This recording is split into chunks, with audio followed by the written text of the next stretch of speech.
परी, छोटी,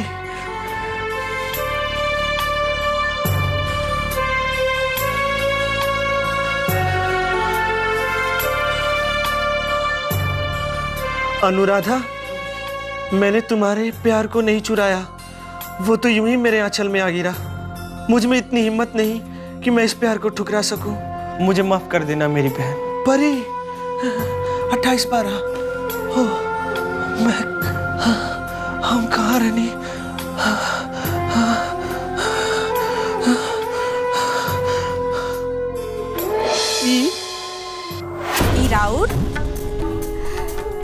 ईराउट परी के परी के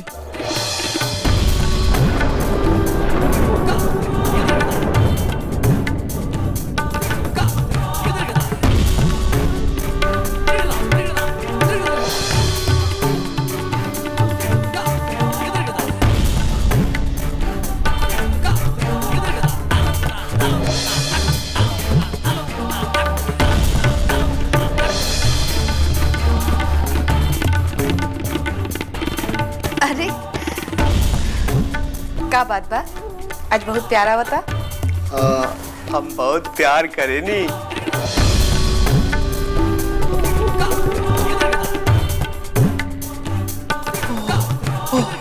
ओह माय गॉड!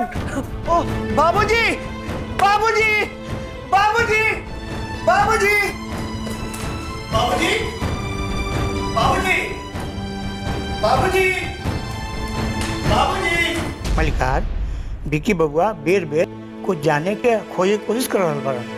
कुछ बताई तो नानू। हाँ बाबूजी, बाबूजी। विकी, का भइल बेटा? माई, तनुजा कहाँ बड़ी? तनुजा के तनुजा? बाबूजी बताई कहाँ बड़ी तनुजा? हमर परी के कहलस? हम पूछा तानी के कहलस तनुजा के बारे में? बाबूजी कहे के जरूरत नहीं है, हमरा सब कुछ याद आ गइल बा। हम उनके से मिले के चाहते नहीं। विकी यहाँ बा, बेटा तहरा से कुछ कहे के बा। देखा बेटा, तनुजा तोहार देखभाल करे खातिर आयल रहली है और अब चल गई। ओकर बियाह तय हो चुकल बा, ओजा तोहार गई ठीक ना हुई। बाकी ओकर बियाह ना हो सकेला बाबूजी। विकी, बस बहुत हो गई। आज तक तू जे कहला हम मननी, जे मंगला हम देनी, जेकरा से बियाह कल चाहत रहला ओकरा से बियाह करवा देनी। बाकी हमनी के दुर्भाग्य की वो बच ना पौनी। बाकी तनुजा के बारे में हम कुछ सुना लेके चाहत। बाबूजी, बाबूजी,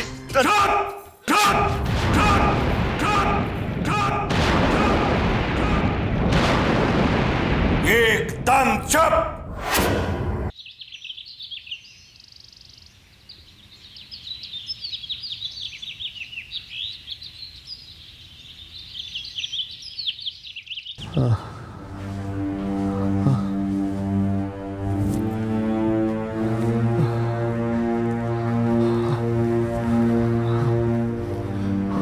बहुत तेज बुखार बा।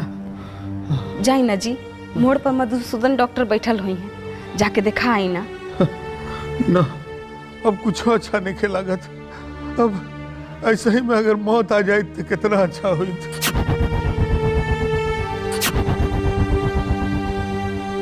हाँ काहे ना, जितना कसूर बा सब तो हम कैले बानी।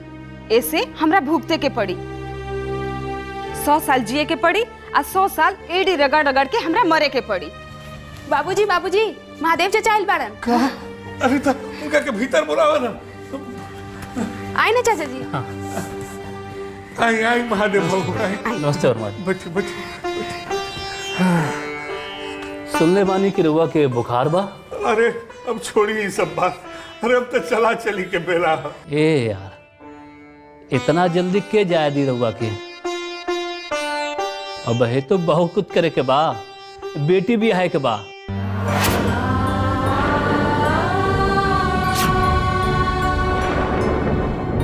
इस सपना तो देखल हम छोड़ चुकल बनी यार। अब इस सब के लालच तू हमरा के ना दिखा सकबा।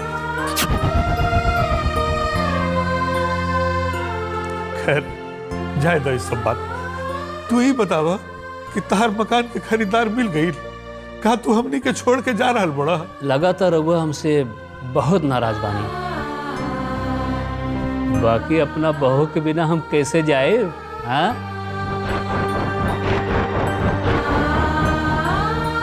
ए भौजी, कहाँ बा तनुजा? ओकरा के बुलावा, हम ओकरा के आशीर्वाद देवे खातिर आइल बानी। बुलावा ओकरा के। और सुनी वर्मा जी, जल्दी से ब्याह के मुहूर्त निकाली। यार ये सब हम सपना देख रहा बनी कि वास्तव में बा। अरे सच्चाई बा यार। राज बेटा ऐजा आवत नहीं।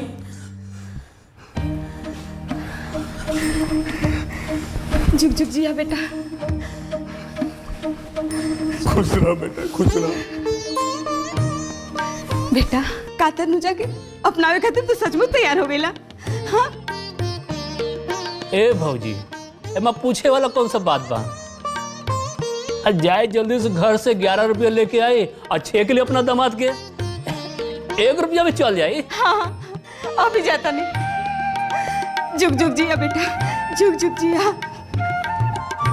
बाकी हम कैसे शुक्रिया अदा करी यार। का भइल रहे जे कल तक कुछ और ए यार छोड़ी ना। अरे रात गइल बात गइल। अरे सब मॉडर्न जमाना के लड़का बा, इनकर ख्यालात हमरा लोग से बिल्कुल अलग बा। बहुत बहुत उदार ख्यालात के बा सब। बेटा राज, तनी हमरा पास आवा, तहरा से गला मिल के हमर करेजा जुड़ाई। आवा बेटा आवा।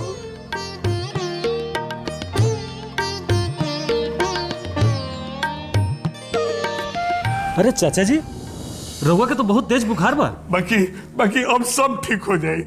कुछ ठीक ना हो, चलिए रउआ डॉक्टर लगे। ना चिंता करे के जरूरत नहीं है। चिंता करे के जरूरत बा। अरे आजकल मलेरिया बहुत फैलल बा। अच्छा ठीक बा, अगर रउआ ना जाए तो हम जाता नहीं, डॉक्टर के यही से बुला के ले आ रहा। अरे ना ए बेटा, अरे सुना राज, ए बेटा अभी आ रहा बानी।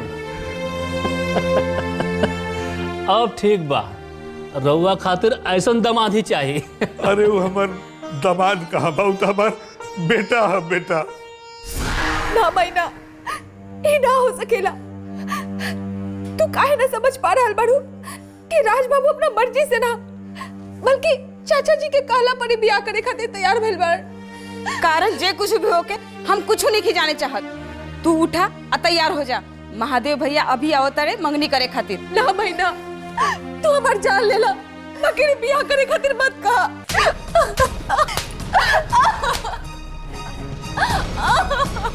चुपचाप तैयार हो जा, बहुत तोहर मनमानी हो गई। अब जे हम कहब वही करे के पड़ी। भाई हमके जान ले आता, हमके जान लाता। अगर जहर खाए के इतना ही शौक रहे तो उहे काहे ना जहर खा ले यहाँ काहे चले ले हमनी के मुंह पर काली पोरे खातिर। अरे अरे अरे भौजी, काहे करे के मारल पिटल जाता? कुछ ना बबनी, जाए महादेव भैया और राज बाबू खातिर चाय पानी के बंदोबस्त करी। हम अभी आवता नहीं। आ सुन, 5 मिनट में तू तैयार होके महादेव भैया लगे जो। हम चाय बिस्किट दे चुकल बनी, बाकी का बात बा भौजी, हमके बताई ना। अब हम का बताई, एकरे से पूछी ना।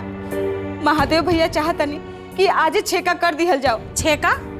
ना पंडित ना मुहूर्त, ऐसा छेका होला का? ई का गुड़िया गुड्डा के खेल बा कि जब मन भइल तो छेका करे चलिए लोग। देखी बबली, अब दिन समय देखे के बकत नहीं है। मन बदलते देर ना होला। अब जे कह रहल बानी वो हो जाए दी। अरे का बेटी कोनो भाग के बिया कर रहल बिया कि चाहे जैसन तैसन हो जाई?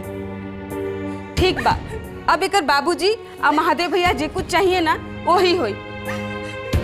चली यहाँ से। तनुजा, 5 मिनट में तू तैयार होके बाहर आव।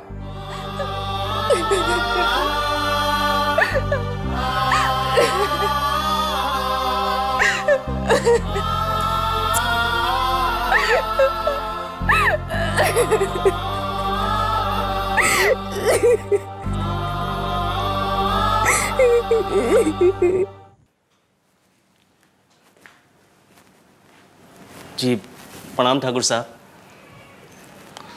प्रणाम प्रणाम। जैसन रउआ कहले रहनी हम सब कुछ ठीक वैसे ही कर देनी। वो लड़की के कोनो शक त ना भइल? जी ना, कहे से कि मोबाइल पर रंजीत बाबू से बात होला के बाद सारिका तो नाम से भी नफरत करे लगली है। होके के ही चाहिए, ना तो लड़की फिर होकर जिंदगी में जहर घोले चल आई। ऐसा लड़की के हम बहुत बढ़िया से पहचानी ले शंकर। अब तो दोबारा लौट के आवे के कोनो चांसे नहीं के ठाकुर साहब, कहे से कि हम ओकरा बम्बई जाए वाला गाड़ी पर बैठा के आयल बानी। अब वो विक्रमगंज लौट के कभू ना आए। हम जानत रहे शंकर, हम जानत रहे ये सब रुपया के खेल बा, ये प्यार मोहब्बत ये सब ढकोसला बा। जैसे लड़की के रुपया मिलल लड़की फुर्र हो गई। और का बोली, बेटी के बियाह करके भी तो देख लेनी, इंसान दौलत खातिर कितना कितना पैतरा अपनावेला, ईमान इंसानियत सब भूल जाला। सब केकरा ऊपर भरोसा करी हम शंकर, केकरा ऊपर भरोसा करी?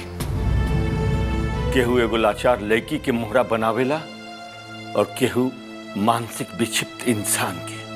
ई रहुआ केकरा बारे में कहता नहीं ठाकुर साहब? जाए द शंकर, जाए द।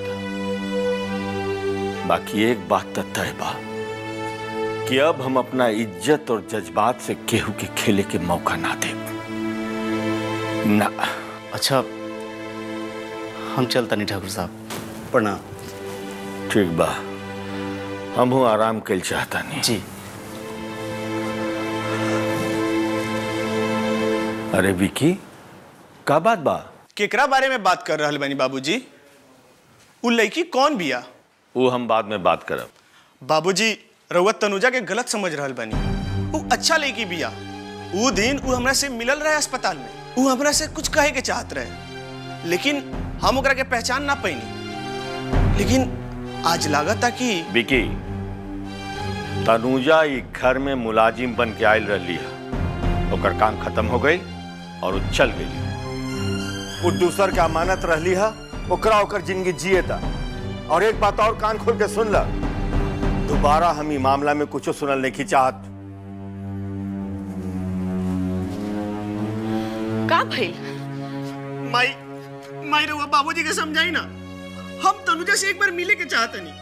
ओ दिन उ हमरा से कुछ कहे के चाहत रहे, लेकिन हमरा के ना पहचान पैनी माई। बस एक बार रउआ हमरा से मिला दी, ना तो हम जमीन हमरा के जीवन भर का चोटी माई। अब चुप रहल ठीक ना होगी। आज चाहे जे कुछ भी होई, हम ना मानब।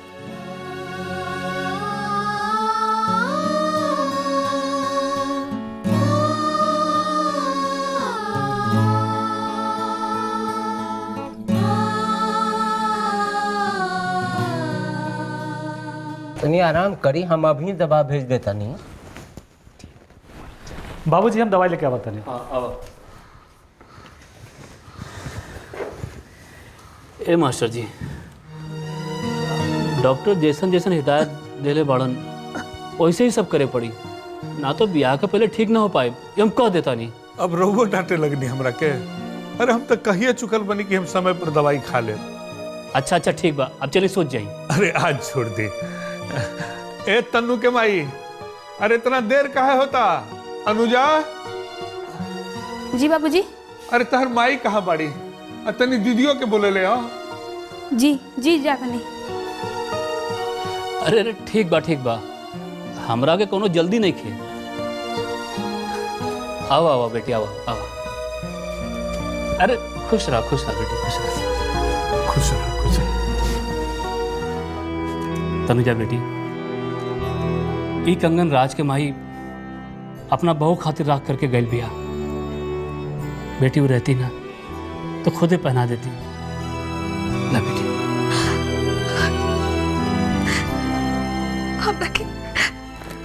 हमरा के क्षमा कर दी चाचा जी, हम एकरा लायक नहीं की।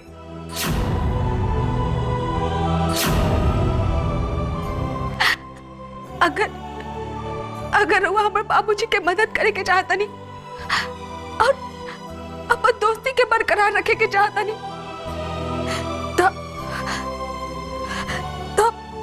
अनुजा के अपन बहू के रूप में स्वीकार कर ली।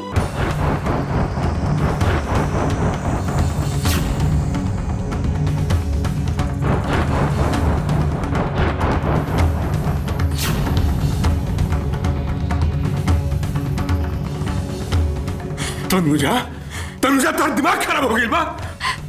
चाचा जी रहुआ तो समझ रहल बानी ना कि हम कहाँ कहे के चाहता नहीं।